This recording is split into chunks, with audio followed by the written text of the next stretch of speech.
ಘಂಟೆಯಲ್ಲಿ ಮಂತ್ರಾಕ್ಷತೆ ಮಂಚಾಲಯ ಮಣ್ಣ ಕಣಗಳಲ್ಲಿ ಮೂಲ ರಾಮ ನಿನ್ನ ತಂದೆ ನೀನೆ ನಮ್ಮ ತಾಯಿ ತಂದೆ ಸತ್ಯದ ದೀಪ ಹಚ್ಚುವ ಕರುಣೆಯ ಕಿರಣ ಚೆಲ್ಲುವ ರಾಮನ ಸಾರ ತುಂಬುವ ಹನುಮನ ಶಕ್ತಿ ನೀಡುವ ಬೃಂದಾವನದಿ ನೆಲೆಸಿದ ಪೂಜನೆ ನಿನಗೆ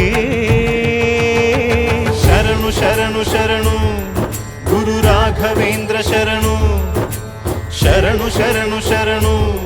ಗುರು ಸಾರ್ವಭೌಮ ಶರಣು.